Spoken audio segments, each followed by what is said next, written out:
You can see me. Here I am, little square. Terry and John are already here. We'll just give it one more second. We're trying something new. Let us know in the chat that you are here, either the live or the replay.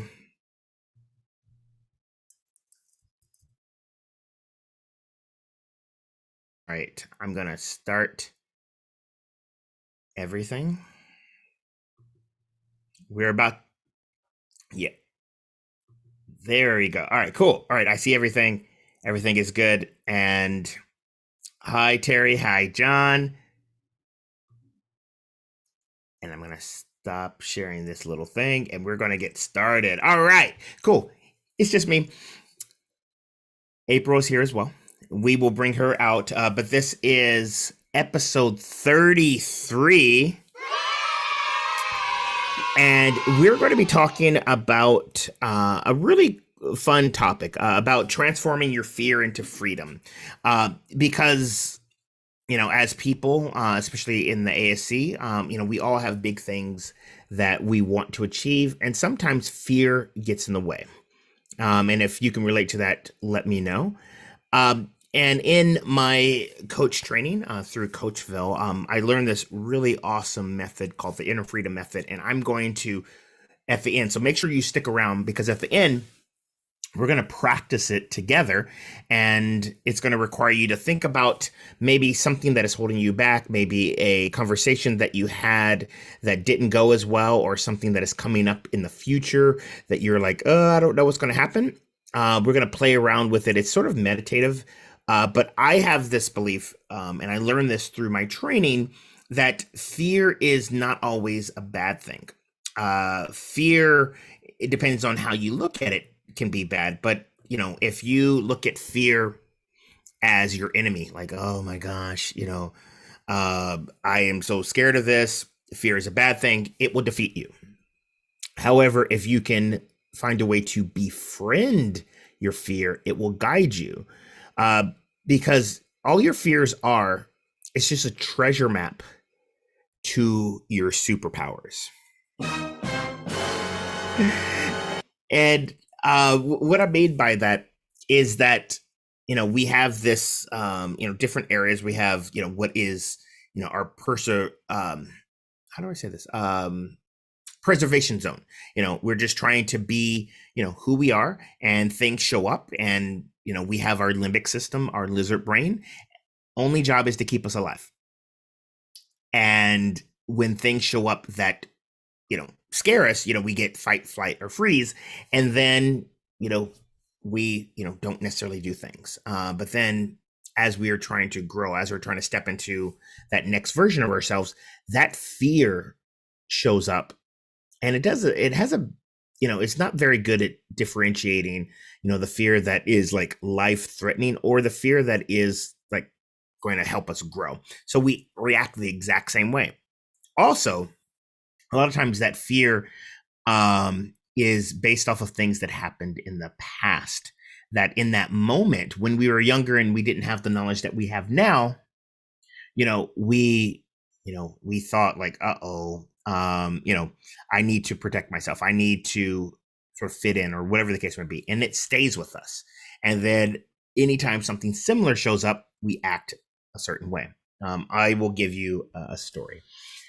So when I was younger, in elementary school, I was that class clown that was, according to teachers, very disrupting as far as, you know, whatnot. The teacher said, all right, sit down and work. And in that moment, you know, this was the 80s. ADHD in kids wasn't really a big thing that was widely diagnosed. And I didn't get diagnosed until I was in my 20s. But sitting down and being quiet was challenging for me. And I would get yelled at by teachers a lot, saying, Gary, you know, stay in your seat. Gary, stop talking to people. Do your work. And then, you know, I would get sent home with little notes pinned to my shirt, which is a weird thing. You know, we can talk about that. You know, why was that? But nonetheless, I would get in trouble. And so I've learned in those instances that, oh, when I speak up, I can get in trouble. And so out of preservation, out of survival, I'm like, all right, cool. Don't speak up. Essentially don't be yourself. And fast forward to me as an adult, I find myself in situations when, especially as a public speaker and whatnot, where I'm in these situations where I need to speak up, where I need to collaborate with other people, and unconsciously find myself like holding back. And it wasn't until like I discovered this inner freedom method that I realized, like, oh, back when I was younger, it was, more of a sort of safety thing, and it is still showing up. So that is what we're going to be playing around with today. So I'm going to be talking about those different zones, and I like to, if she's done snacking, nope, not yet. Pretty soon, in just a moment. Apryl is going to come on, and I want to. She's also a coach. I want to get some of her thoughts on this too. But in the chat, let me know if you can relate to it. Some of these things. And again, it doesn't have to be, you were disrupting or anything like that. That's my story. But are there some things, as an adult, that you find yourself being blocked, and that you can sort of relate to? Apryl mentioned in the chat the part about before her kids were diagnosed with ADHD, sort of getting those notes and whatnot from teachers and whatnot. Oh yeah, there was the note of like, your son is just walking around the room doing squats. Yeah, just gets up out of nowhere, and I was like, oh my goodness. yes. It's so cute, but it was just like, what is happening right now? And I think that was for my second kid, who my first one was already diagnosed, so we were already starting to see that that this was potentially going to be an issue for our second kid as well. So yeah, ADHD, it's so common, and it's so interesting to just see how, when it's undiagnosed, it like looks like a problem almost, and rather than something to work around. Yeah. So agree. Hi everyone. Gary, thanks for giving me 5 minutes to eat. I was sitting there like scarfing, so I appreciate all of you for being patient with me. I needed a little bit of food. Well, welcome, Apryl. And so, yes, for me, yes, it was, undiagnosed ADHD, and just me showing up as myself. I learned to sort of suppress that and hide that. But for everyone, we all have something, some things. And a lot of times, because this happens at a subconscious level, you might not even know what that is. And that's why it's important. That's why I said it's like a treasure map, and we're trying to like uncover, what are the things, that are, making you frustrated, where you're like, I should be able to do this, but I'm not. And then when you go back and sort of replay those things, there are usually sensations that show up when you sort of, look deeper. And then when you really think about it, you're like, oh, you know what? The first time I can remember having something like that was here. And then we, as I said, we're being, what are those called? Archaeologists? Yeah, that are like sort of uncovering fossils and stuff like that. And then from there, then we can identify when you were younger, something was not safe. And as a result, you started these sort of patterns. And these are called preservation intentions. So I want you to all start to think about that. But Apryl, what are some of your thoughts on some of these things? Because I know, like in your coach training, you've done similar stuff. So I'm curious on your perspective. Yeah, I think it's interesting because I'm very curious about this technique. I'm sure it's a variation of maybe something that I've learned, but I'm always, when I'm thinking about these things, I think sometimes too, as a coach, like I have certain blocks that I know that I am still working through myself. And, the tools that I have are, I can understand them from a rational perspective, but I'm not able to emotionally connect. So I'm really, really curious about doing this doing this exercise and seeing how that shows up. Cause I have some really good examples for myself that I can practice on. And I know that you said that you wanted to kind of play around with that and actually go through the exercise later. So I'll save that for later. But I think, when it comes to some of these fears, I was thinking about, when you were talking earlier, I had this trigger memory of just earlier this morning and yesterday. I've been talking to my younger son, who is kind of like the little mini version of me, who is a perfectionist in every which way.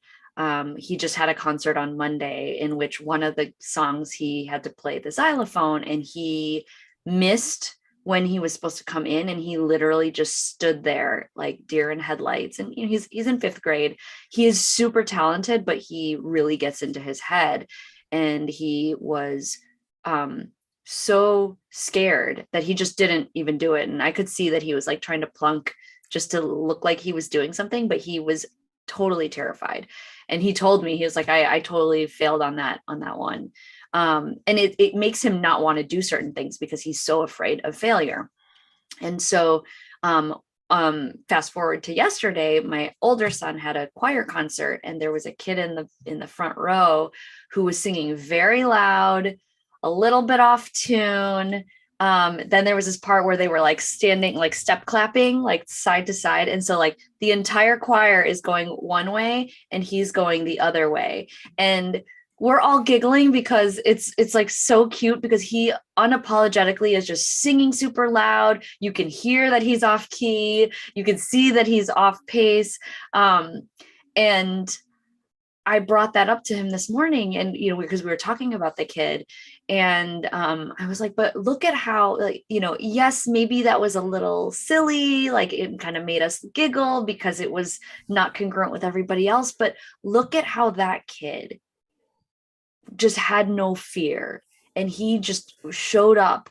And the worst thing that happened was that we were giggling a little bit, but we weren't judging him. We weren't, it was just kind of, it was just different. And he was standing out, but he got that attention. And I know that, you don't want that attention, but the fact that he was so brave, that was amazing. And I was like, that's the worst that could happen. Like, people aren't going to judge you and get angry with you. So it's, what is it that you are afraid of? And I tell him, like, I know, because I'm the same way, but how do we unlock that so that we can actually move forward? And, there's a lot of times that it's these patterns or the things that we were going through as we were growing up that make us too scared to take the leap to, try something new or do something different. And it wasn't until, I was older and started to care less that I could actually step into some of these things. My ability to sing and make mistakes in front of an audience. I've been through,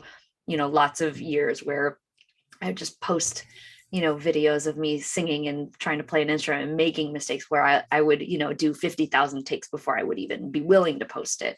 And just being able to just embrace that failure. But it's taken a lot of unlocking and thinking about, what is it that I'm so afraid of? What is it that is going to allow me to just be me and accept that and embrace that?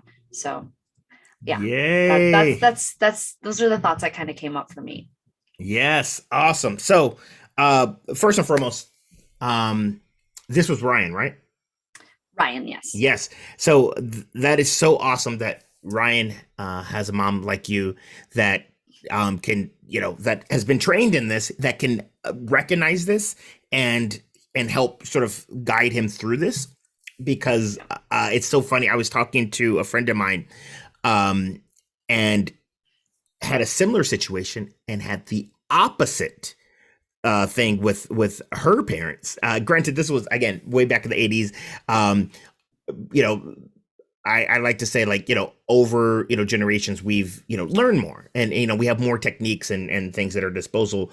But at the end of the day, it's all about sort of avoiding, sort of ridicule or whatever the case may be. And her parents, she had a situation where she didn't play because, like, again, she was nervous about making a mistake, and her parents sort of knew that because they know, like, when she's really playing, and then they're like, nah, you probably shouldn't do that. That's just not, and then she's like, to this day, is terrified about doing stuff like that. Like it became so much of a block. But again, it wasn't like her parents were trying to do it um to be mean. They, again, it's all out of love and protection, but that protection unknowingly, like in the, this is where we're talking about the preservation zone of trying to stay safe Yeah. and avoid social fear. It keeps us in this little box. Yeah. And so that's what we're trying to unlock. And then because the way the brain is all about patterns. So it could have been like that one thing, like maybe you can relate to that, like, playing an instrument or doing something, and then maybe people laughed at you.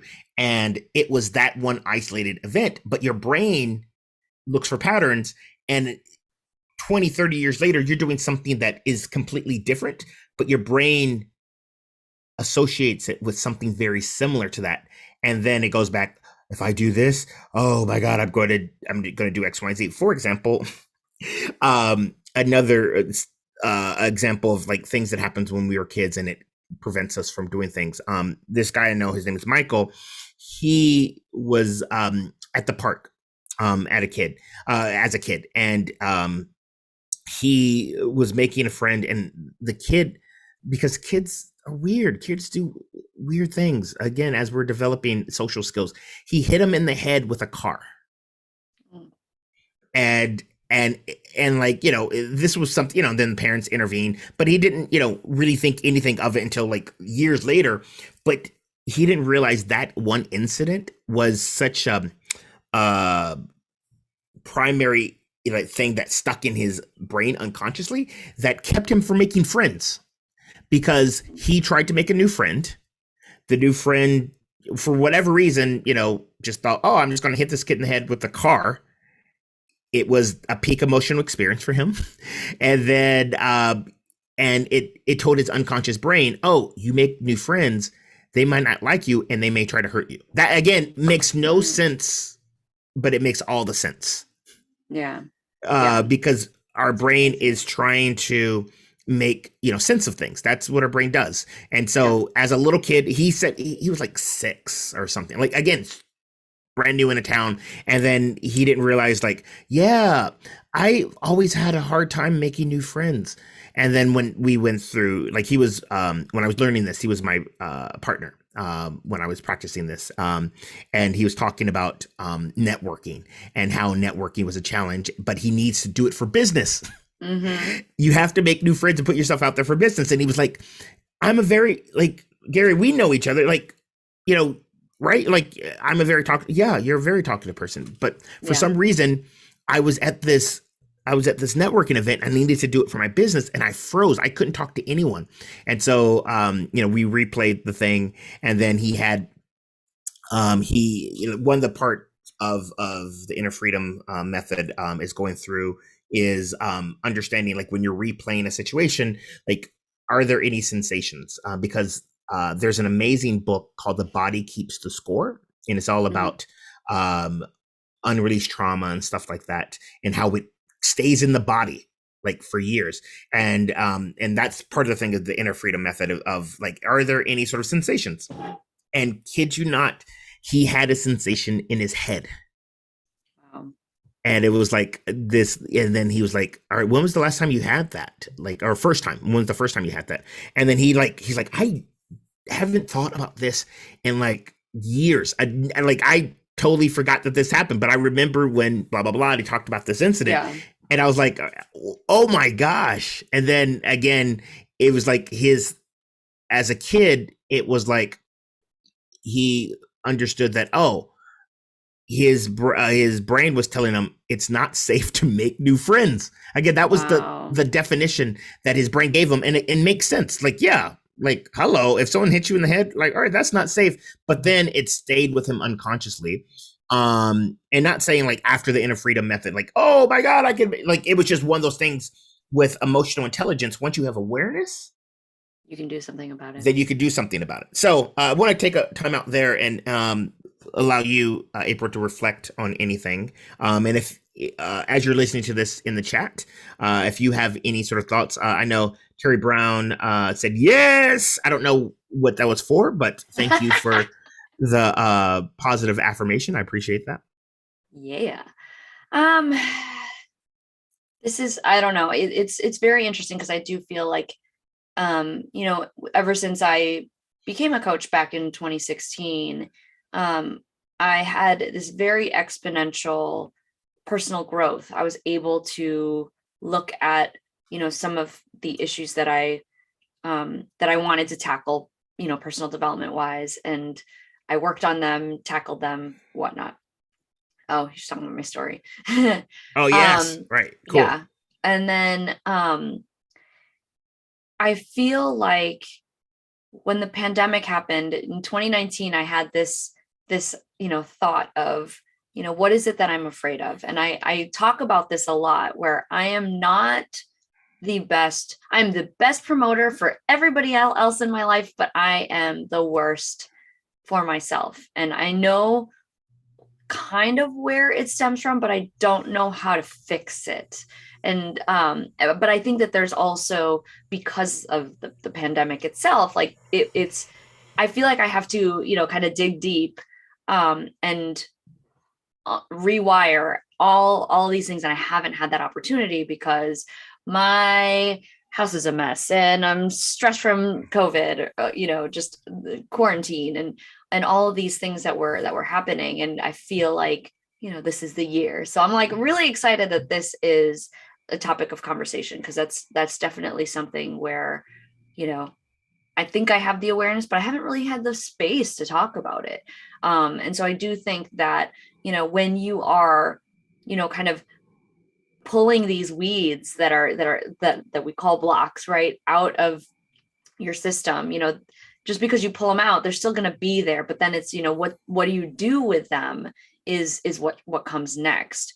And then kind of working at it. And so there's the two-step process of, you know, the unlock and then the action piece.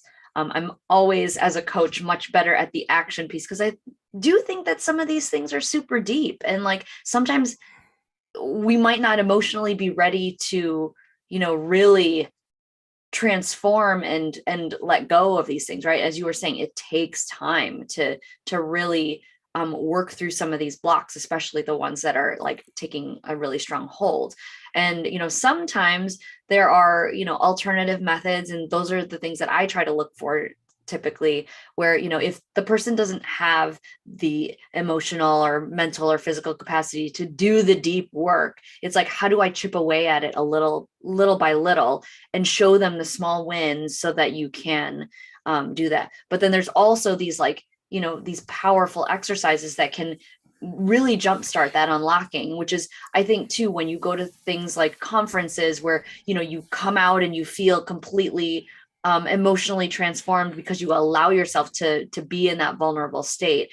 So just know that there are different ways of attacking these blocks and these issues. It's just a matter of like, how fast do you want to move through them? And sometimes you can take the road of, you know, what we're talking about today is like, you know, using these exercises to like really dig deep to, you know, identify where the source is, and then, you know, working on it, or trying to figure out some of these workarounds that'll, you know, allow you to, you know, absorb the situation and move through the situation, maybe in a little bit of a slower pace. So that's all I had in mind.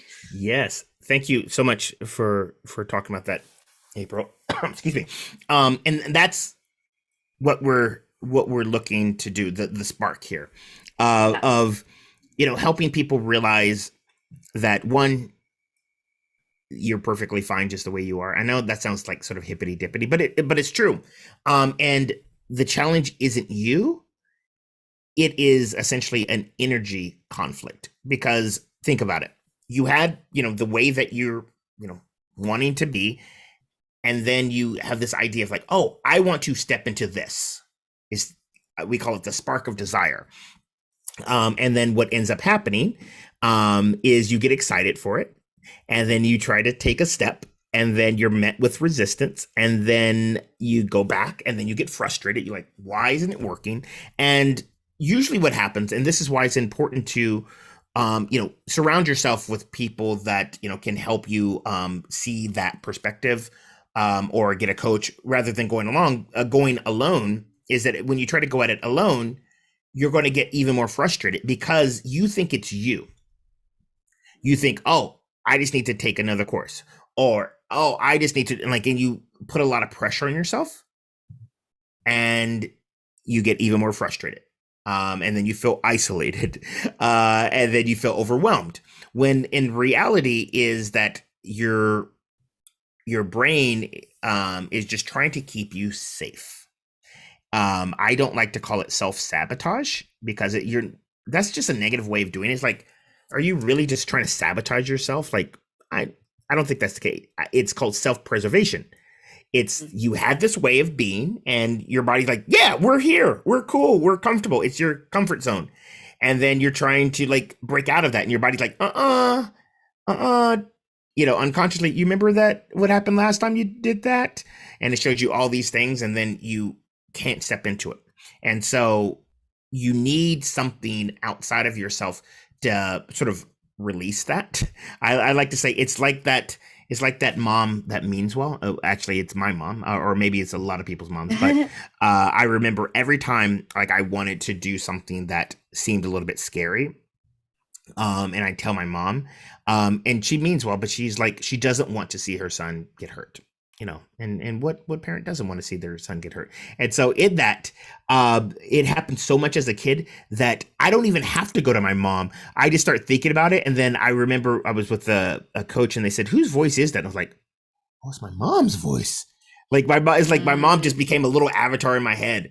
And anytime there was something that was going to get me to step into growth, it was that sort of hey, blah, blah, blah, everything's great. Cause yada, yada, yada.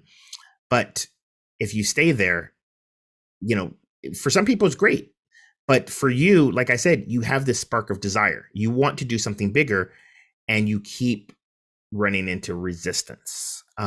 So once you understand that it's not you, it's a conflict, and it is usually social fear. Social fear is the fear of doing something and having people ridicule you or make fun of you, or you be seen as whatever the case may be. Judge you negatively. Yeah. It's one of our core fears. We have 5 core fears, and that is one of them. Another one of our core fears is dismemberment. What is it? Death, of course, is one of the core fears. Dismemberment, everyone leaving you. Yeah, abandonment. Yeah, is one of those. And there's a 5th one that I always forget, but nonetheless, this is back in our days where we, would live in tribes, and if any of these, there's a lot of scary things out there, and we couldn't survive on our own. And so it's wired in our DNA. So spiders. Yeah. So guess what? So we have all these other fears. So we have 5 core fears, and any fear that we have, like spiders or phobias type stuff, spiders, snakes, can be classified in one of those 5 fears. So spiders can be classified as fear of death or fear of dismemberment. Because if you get bit by a spider, you might die. So that's where that comes in there. Or you get bit and your arm has to be decapitated. So that's where it shows up. What's another fear? I'll show you how they fit into one of those. Just throw another fear that people might have. Oh my God. It's like you already said them, abandonment.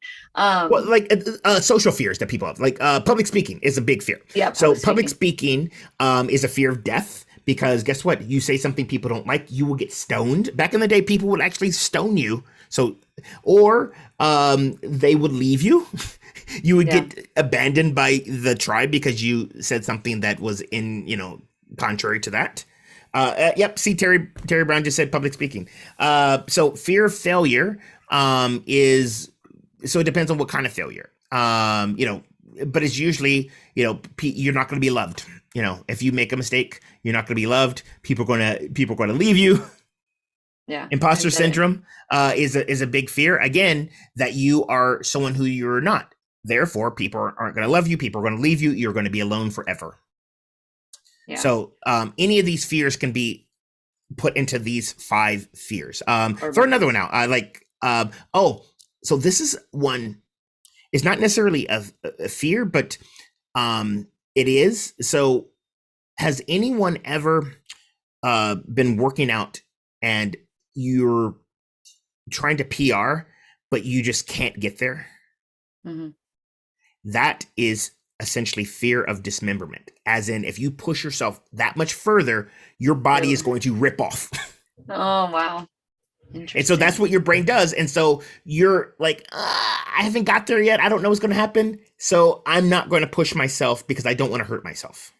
Yeah. Fear of success, John says. Yep, fear of success. Guess what? You become successful. Your family is going to disown you because you are not part of the tribe anymore, and you're going to die.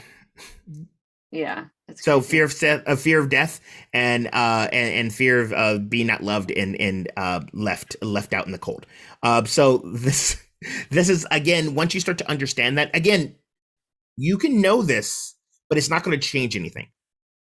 Yeah. Case in point, I hadn't been on my Peloton bike in like a good week just because I've been traveling, and I was getting frustrated because I got back on and I was trying to push myself um, on a ride I've done before, and I was like, why am I not doing it? And I was like, oh yeah, again, it's that sort of fear of like, might pull a muscle, if I, something like that. So again, it's there to protect you.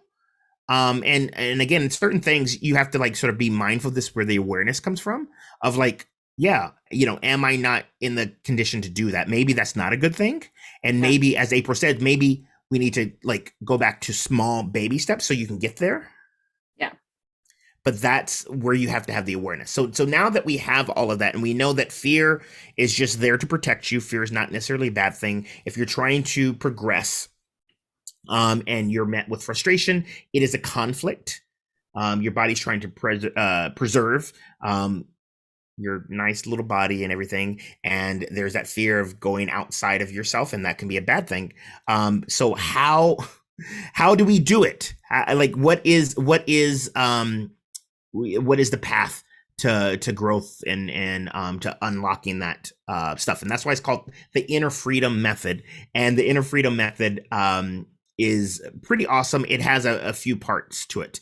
Like I said, all of it's all about what is your sort of big dream. What are the things that you're trying to do that you're being met with resistance? And for everyone, it's different.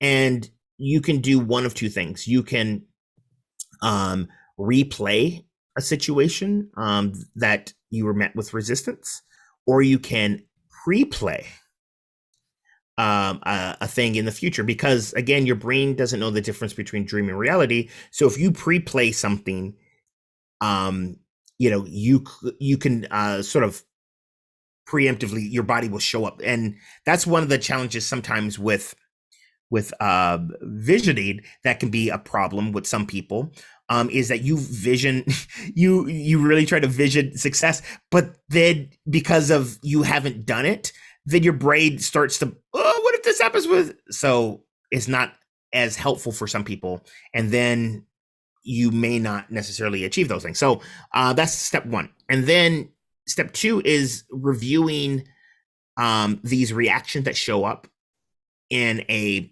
judgment free sort of place. It's neither good nor bad. It is what it is. That is our treasure map. That's going to guide us. So, we feel that energy in our body, and then we sort of like scan our body for like, what are some sort of emotions or feelings? Like I said with my friend, he like felt something in his head. And then from there, then we explore what are the memory pops that happen.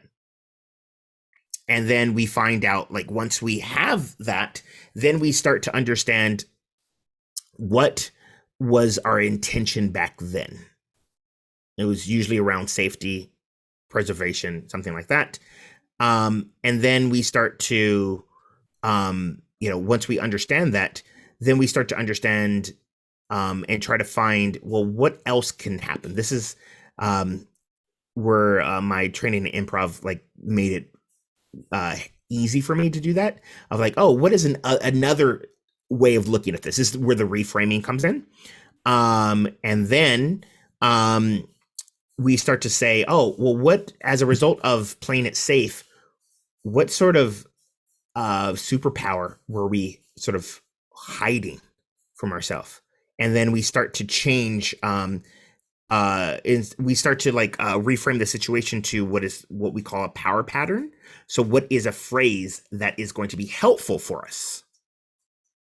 And then we replay it again using that new sort of verbiage. And so as you are, going through all this, as you can see, without understanding that, you can see how you can potentially be met with resistance. So say, you weren't able to like sort of go back and sort of identify where these sensations are coming from. And then you just like, oh, but I was just told that you just need to visualize success and it will happen. But if you're honest with yourself, every time you visualize success, you have that sensation that you're going to like, be hurt or something like that. Like you're almost sort of pre-playing that it is going to be a self-fulfilling prophecy. So I'm going to take a pause on that. And Apryl, I want to hear from you. What are some of your thoughts on hearing that? Does it relate to some of the stuff you've heard? Yeah, I think, a lot of just even the process of coaching at a very, very high level, right? Is knowing what you want, right? Identify what you want. Kind of allowing yourself to have the awareness of the situation that's going on, like understanding your current state, brainstorming some different, options. This is your reframe of what that is, and then going for it, and then just, trying some of those, alternative steps, and kind of seeing what works to get you there. So I like all of this. I think it's a very good, there was something that you said, that I'm blanking on right now. It'll come to me a little bit later, but I think, I'm sitting here going through and just thinking about, my own, because it's been a long time since I've had the opportunity in the space to just think about like, how do I apply this to the things that I'm struggling with right now? And why has this not been resolved already? But it takes the time and space. So yeah. Right. Yeah. So there's the different layers. So like, there's the difference between thinking and doing, as Yeah. as Apryl mentioned. And a lot of times we spend a lot of time in the thought layer and then action layer, and we're not getting anywhere. And it's because we need to like really step into the body and understand where is it showing up in the body. This is where we get into our superpowers of understanding what our superpowers are that we are not embracing. Mm-hmm. And then once we understand that, then we can apply it back to the thought and action layer. And I will give you a real example that actually happened this morning. I was doing a coaching call with a gentleman who, and we went through the inner freedom method. He is an up and coming executive working for an agency, and he every time he would have a situation where he would have an opportunity to be vulnerable and build trust with someone, he would freeze. It would be challenging, and he might make some sort of like his thing was like again using humor and stuff like that, but like he was wondering like why at work is he not able to make true connections with people? And he had he still has an amazing opportunity. Like he has the ear of the CEO of the company. And this CEO, like again, fortunate for him, the CEO sees his potential. And so, we went through all of this, and he found out that like through this, it went all the way back to kindergarten for him, when he realized that at kindergarten, he was the only Black kid in his class, and his sort of uncovering was it wasn't safe to take up space. Mm.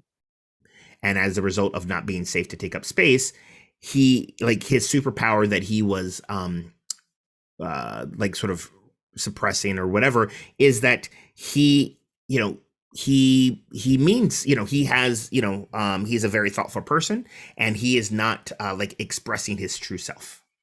And so anytime there was this like again a situation like that, he just didn't, unconsciously didn't feel like he was safe to take up space, so he wouldn't. But again, he's a very successful person. So I'm not saying that we can't be successful with this. It's just that he just met with frustration and stuff like that. And we're not able to really be our true self. So maybe this can relate to some people in some way, shape, or form. But what we created was a really cool sort of mantra for him when he starts to feel that again, when he starts to feel that sensation. For him, it was in his chest, and it was an oblong shape, and it was like a maroon color, and it was warm. Again, all of this stuff, showed up. And the phrase, what was it? It's going to come to me. His phrase, and again, all of these are unique to him, but his phrase is, when he's having this, is to remind himself that he is very thoughtful, and when he speaks, people want to listen. That was, again, his personal phrase to himself. And then we replayed the situation with him sort of saying that to himself, and it was almost like something just sort of let go. Again, it didn't make things perfect. The event still happened, but at least he has more tools. Yeah, it's all about the tools. Right. I mean, if we had no issues, had no fears, we would be on top of the world. Right. But everybody has something that they're struggling with. Right. And so, or they feel that, needs to be improved, or they would like to work on. So, yes. Cool. So do we want to play with this? I do. Yeah. And so April's agreed to be our demo person, but my invite to you, regardless if you're watching this live, so John and Terry, or you're watching this the replay, as I'm talking and doing this with Apryl, you do your version of it, and so I'm going to ask Apryl very specific questions, and you answer it for yourself, and then for those who are watching live, if you have some questions and stuff like that, you can put it in the chat. I'm happy to answer it. But or if you want to share. Yeah, if you want to share how it feels with you, let us know. This is one of the first times that I'm doing like a mass thing for people at the same time. So we're playing with it. So this could be awesome, or it could go down in flames. I don't know. But again, one of the cool things go down in flames with playing with stuff like this is we're seeing what happens. So my invite to everyone is just come from a place of non-judgment awareness. Whatever shows up is not good or bad. It just is what it is. If you can agree to that, then it just makes it so that you're not judging yourself, and you're not sort of presupposing that, oh, this is not working for me. It is what it is. Some people, are more sensitive to stuff like this. Other people aren't. So if you don't get like a memory pop or anything like that, don't worry about it. Some people do, some people don't. So, Apryl, can you think about a pivotal moment that you want to play with? And it's it doesn't have to be anything super big. It could just be a situation where you're just trying to like sort of step into growth, and it could be small growth, but you were met with resistance or, frustration. I'm trying to think along the veins of this whole situation of, and I don't know, am I allowed to use like just a recurring? Yeah, it can be fear? Whatever. Right. So, we talk about this whole self-promotion thing, right? I struggle talking about myself. I feel like as I was growing up, I was very much like, oh, it's not a big deal, even though it was something that if somebody else would have done it, I'd be like, that's a major deal. And so I always minimize myself. And that's something that I just always do. I think it's very hard for me to say like, thank you to somebody trying to talk me up. But I think you know that. Yeah. Yes, so, I do. When was the last time that happened? I feel just even like the fact that I'm an author and I don't talk about it that much. It's like, why do I do that? Like I worked really hard for this thing. And then now I'm like, yeah, I wrote a book. Cool. That's not a big deal. I just did it. Like, and I really like feel deathly afraid to like embrace that and be like, yeah, you know what? I am a big freaking deal. Like I'm like noticing that I'm like tensing up, right? Mhm. Just as I say stuff like that. So can we use that as an example? I love it. So just Okay. so I'm clear, we're playing with you self-promoting yourself, regardless if it's like you being an author or promoting the ASC. Or just And something good that I did. yes, Like exactly. Something anything. good that you did. Yes. Yeah. And when you do that, what do you want to happen instead of what has happened? Like, what do you want to happen when you do that? I mean, and I think that every so often I do like embrace it, but like I just want to be able to say like, yes, I'm a good person and I've accomplished a lot of things, and this is why, you know, I want to help more people do that for themselves, right? Cool. And so yeah, I there's love that. it. All right, great. So you like want to be able to do it unapologetically without any sort of fear Or that just like, it's a bad thing or anything like that, right? yeah, yeah. I mean, I think that there's like the line of like, I like if somebody, and somebody did this to me before, but like basically called me like conceited at one, like for we were having some Mm, sort of conflict, and that broke me. So that's like the like I don't want to come off as arrogant, like I'm better than anyone, yep. because I'm not, it's just that I have I've equipped myself with a lot of tools to, experience certain things that Yes. um other people struggle with, and it comes easier to me, but then I'm like almost like smashing myself down because I'm like, oh well, I'm not better than anybody else, so what, I don't know, there's this like weird narrative that goes in my head. I love it. And by the way, you're doing awesome. So Okay. awesome. I'm like, ugh. Yeah, yeah, It's yeah. like, Thank you. Thank you so much for sharing. mhm. All right. So um let's replay. So if you can Okay. think about a time, again, it doesn't have to be anything major, just a time when you went to like sort of talk about something awesome that you did and you were met with that resistance or anything like that. Can you think of something that happened in the So past? this is, I don't, this is a little bit more recent, but it's very interesting. I don't know if this is the direction you want me to go, but It's all good. um I, was hopping on. I've been having triggers with social media, which I think people have known Hmm. about. So I haven't really been that present, but I'm a part of a couple groups where, 5 years ago when it was time for me to, promote my book and all these things, like I was very visible on social media. And, even just like in the last 3 to 4 months, I was going back and seeing some of the posts that I had been sharing in various groups, trying to promote myself. And I was like literally like cringing at like what I was saying and like going and deleting some of these posts. Like I'm like, I don't want them to exist, which is crazy because I had no fear back then, but now I'm like, oh, like why did I do that? Because it almost didn't, it just didn't feel right. So like I was having like anxiety around things that I had myself posted like 5 years ago. So Oh, I love that. All right, cool. So that, let's play yeah. with that moment Okay. of you going through. So you're gonna need to close your eyes. Okay. All right. So just follow along. All right. So just breathe naturally and just take a Mhm. moment without talking to just create that scene in your imagination of you going through and cringing and sort of deleting posts and whatnot. Okay. Now we're going to look at this moment from several different perspectives. So just keep breathing naturally and with your eyes closed. We're going to talk through this together. And again, we're going to make this from a judgment-free place. Just looking at the situation, we're just curious, we're open and caring, yet detached. So that's important. This is going to help us expand our awareness easily. And so when you imagine yourself, Apryl, in this scene, do you notice any thoughts going through your mind? Um,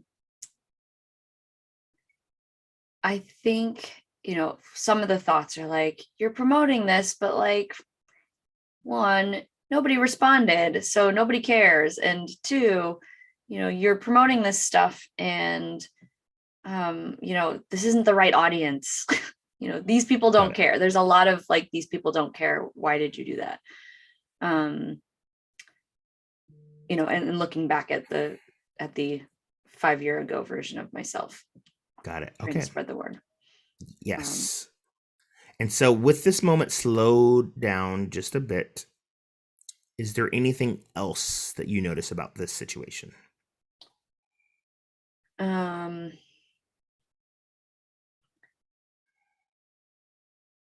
I don't know. I mean, I think that there then is the fear of like, okay, well, now I'm not that visible. So what are people thinking of what I'm doing right now? Do they think that I'm not in a good place, even though I feel like I'm in a good place? Like just a lot of really worrying about what other people think. Okay. Um, Perfect. You're doing great. So now that you have that memory in your brain and you're thinking about it, I want you to scan your body for physical sensations. Start at the top of your head down to your waist and scan slowly and remain open. What sensations are you feeling in your body? there's a lot of tension right here. Like I In your almost want to chest? like, yeah, it's like I almost want to like Yeah. hide, like in a Okay. hole type of deal. Okay. Okay. Perfect. And a little bit of Um, butterflies in the stomach, maybe. which one's the That's most intense? The it's chest? this one because I think when I was telling you about it at the beginning, I was like, "Ooh," I could feel Yes. it before. So that was definitely the stronger one. Does it have a shape? I don't know, is it like an arch, but an arch this Okay. way? Yeah, Like, that's a shape. Yeah. What about a color? oh,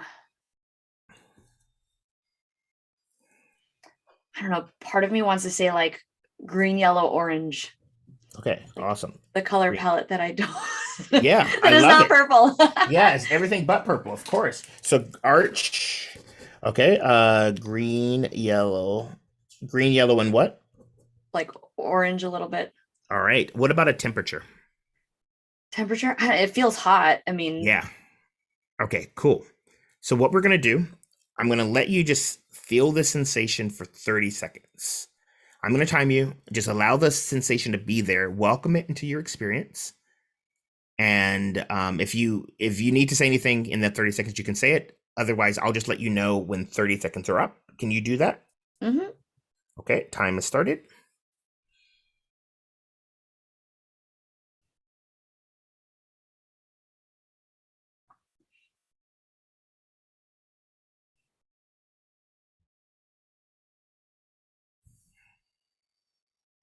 Halfway through.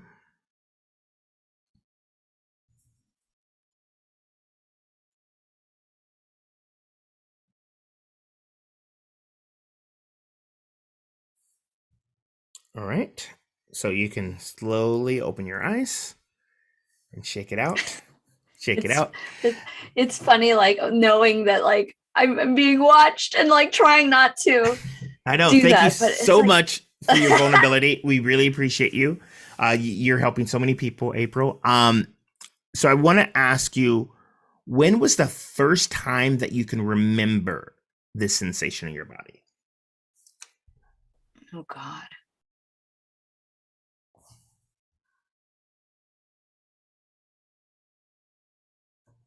I don't even know. It's weird because I have these like visions of like things that had happened in my life, but I don't know if they're tied to this or tied to something else. But like, should I just share them? I'm like, I have Yeah, this when one the first time, vision. the earliest. Yeah. I have this like vision of something in kindergarten, but it has to do with it was like nap time and like I feel like I have to dig into this. I don't know. It Yeah. was like So, nap time, but like I would, and I don't even know like where I was in that yeah. space. But like I'm just like having these visions of that. And then there's a second time that I'm having a vision of in fifth grade where I had this presentation, and I was like, Let's go with that one. Let's go with okay, that one. Just because yeah, you know a little bit more about that. So yeah, when you had that fifth grade in the presentation and you had that feeling, um, what we want to do here is identify what the preservation intention that you created in that moment. So yeah. complete this statement. It's not safe for me to blink. Fail is what comes to mind. Cool. All right. And so these intentions serve an important purpose in our lives. How did that intention serve you at that time? Back in that 5th grade. Yeah. Um, it was this presentation that I was supposed to do, and I just shut down and didn't do it because if I did it, it was going to be awful. Got it. And so, right? Yeah. So like, it was like my very first late assignment. Like I was so terrified and mortified to like do the assignment that I just didn't do it. And I'm not that type of person. Like, that's old Apryl. Like you've done so much work. So don't even worry about that. It's all good. So what I'm hearing is, that like by not doing it and stuff like that, it was like, you didn't want to be seen a certain way. So you're like, you know what, let's just not even do it. Yeah. To avoid being seen as a failure or something like that, right? Yeah, yeah. Okay. Yeah. So, during that time, do you think because you did that, you learned to hide one of your unique abilities? If so, what do you think that might be? The ability that I was hiding? Yeah. By not showing up as your true self because you thought it was, you were failing and stuff like that. It was definitely me hiding my creativity. Yeah. Yeah. Yeah. Yeah. You learn to hide your creativity because again, as a kid, we have this, we make rash choices and we think, oh, I'm going to get in trouble and failing is bad and being looked at. So, but because of that, then you weren't able to be creative because I know you now and I know that and it's like you're extremely creative. Yeah. You're extremely creative. Like when you allow yourself to be creative, like judgment free, like you can do awesome stuff. But if you have this thing, like I need to be in this box, then yes, you're hiding creativity. So isn't that, oh gosh, I've never said that before. Yeah. That's crazy. Yeah.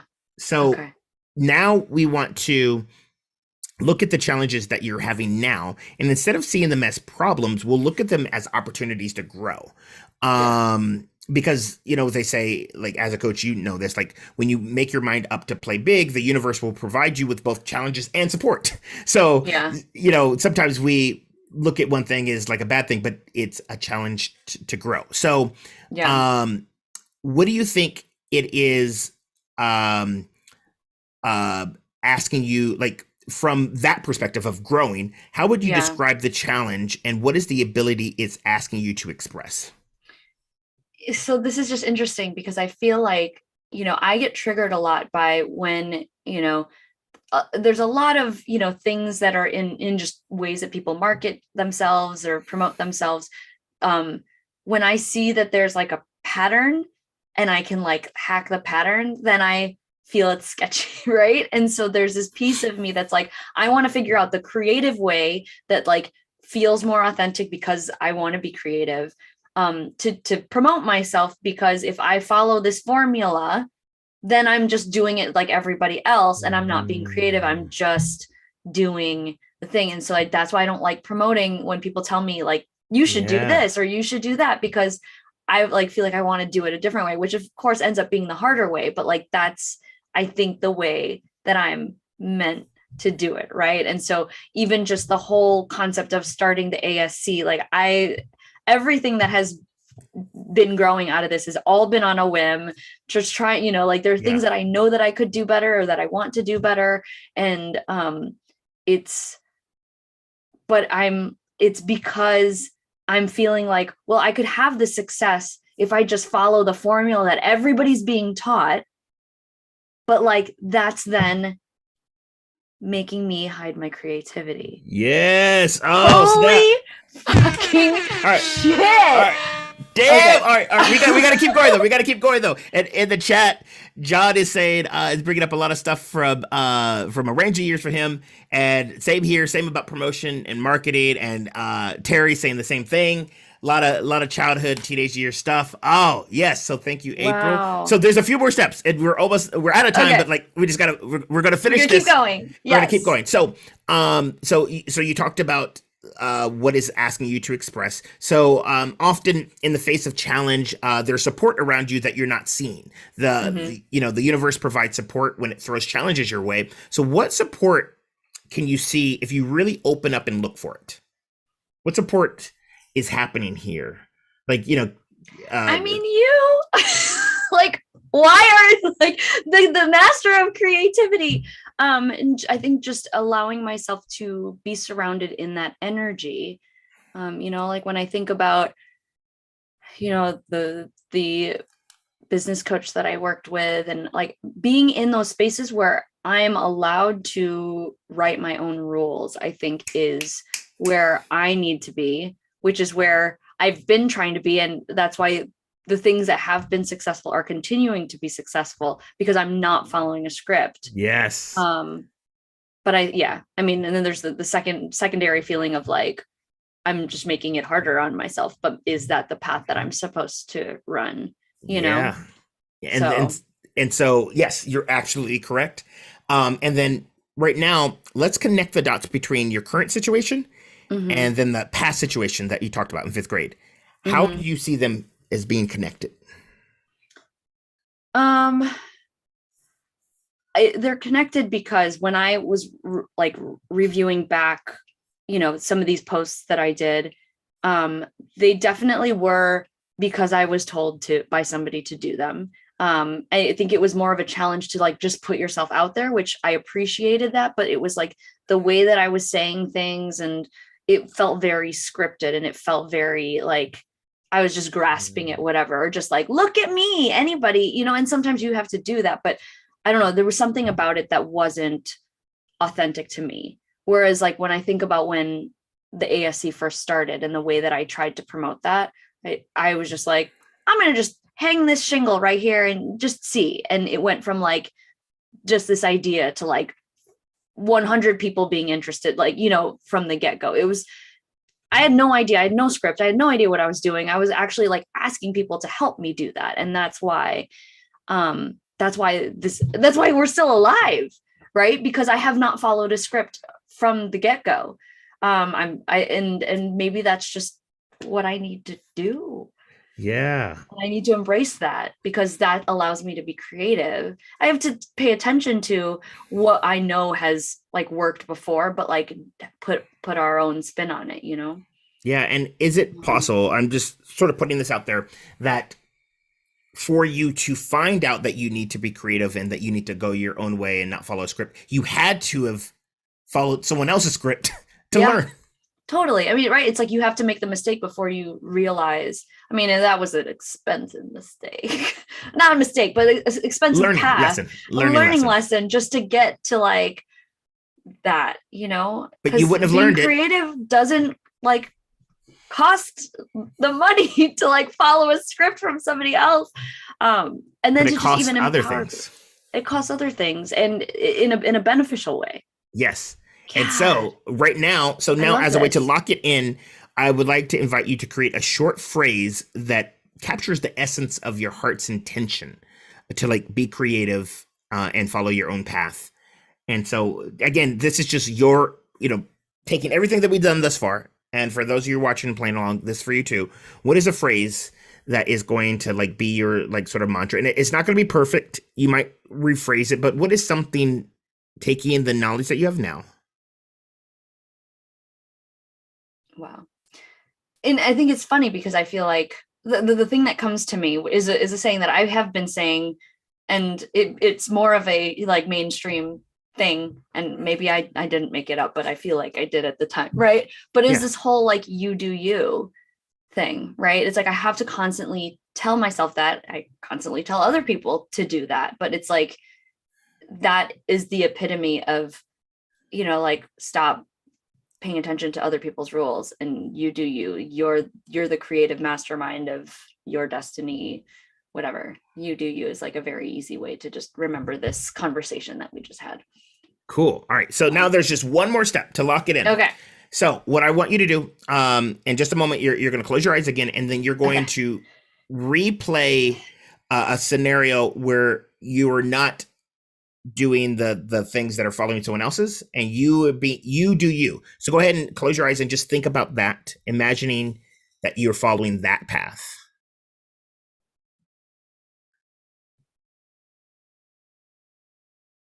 Yep, pre-play it the way you want it to be. Imagine getting the results that you desire with everything turning out just right. And once you're done, you can open your eyes and tell me what you saw.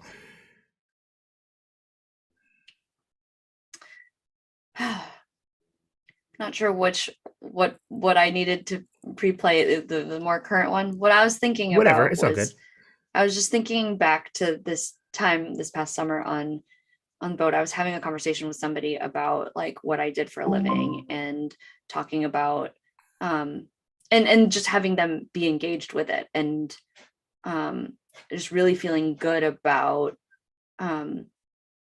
just the way that I was talking about things, right? I know that that in the past couple of years I've been really able to like embrace the whole life coach title, even though that's what I've been the last 7 years, but to be able to talk about it in my way. And it's just, making sure that, I'm promoting myself in the right circles. Cause I think that, that's the part where, you don't necessarily know like who wants personal growth, but like you can have those deeper conversations, and just making sure that those people know. So in terms of promoting myself in that, but then also doing projects that, I'm just thinking about this book that I'm trying to get started on writing, that is going to be completely like experimental. And I'm trying to break the rules of how to write a book, which is, very interesting. So like this could be that. And I was just reading, John said, embrace your inner weirdo for his statement. I love that. So yeah, like I think that there's this empowerment that I'm feeling kind of going through it, that is, I can look at the things that I did before, and just remember that like whatever I need to put out needs to be my own script and not somebody else's, not because somebody suggested it to me. So, yes. wow. I was not expecting this to be so powerful. I mean, not that I didn't trust you, but I was like, I didn't even know where this was going to go. And that's what happens when you co-create magic. Yay. I love it.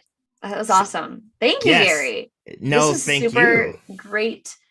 Yeah, I think it's cool too for people who are watching this, even though I was kind of like the guinea pig, like just mute the portions that where I'm talking, and let it be as if Gary is talking to you. Yeah, so come back and do it again. Yeah. And if not, then you can always come and hop into the ASC and be like, Gary, can you do that inner freedom? What is it? Yeah. Inner freedom technique? It's the inner freedom method. Yes. And so that is one of the benefits of being part of our community. And so this is the end. So that was everything. That is why fear is a good thing, and fear is a path to our superpowers if we really embrace that. And big, thank you to Coach Dave Buck at Coachville, who taught me that. And that is one of the benefits of being part of the AFC. You have access to coaches like myself and Apryl and Rebecca. And Apryl, close it out, and we will end this thing. Yeah. So if you are watching this, thank you for those of you in the community who are watching this live or on the replay, because I know that not everybody can always make these times that we run these. But, be sure to check it out if you haven't. And if you are watching this on YouTube and you're stumbling upon this and they're like, what is this? Come check us out, www.accountabilitysuccesscircle.com. We're an amazing community that's helping you focus on your personal and professional goals, and just getting stuff done in the most fun way possible. You want to really make sure that, anything that you do in life, you're doing it because it's going to help you be more satisfied and fulfilled, and just having more fun. So come check us out, and we will be back here with another new topic in just a month. So thank you so much for being here, and we'll see you. And John and Terry, again, thank you so much for engaging in the chat live with us. So see you later as I figure out how to end this. And I stop that, and let me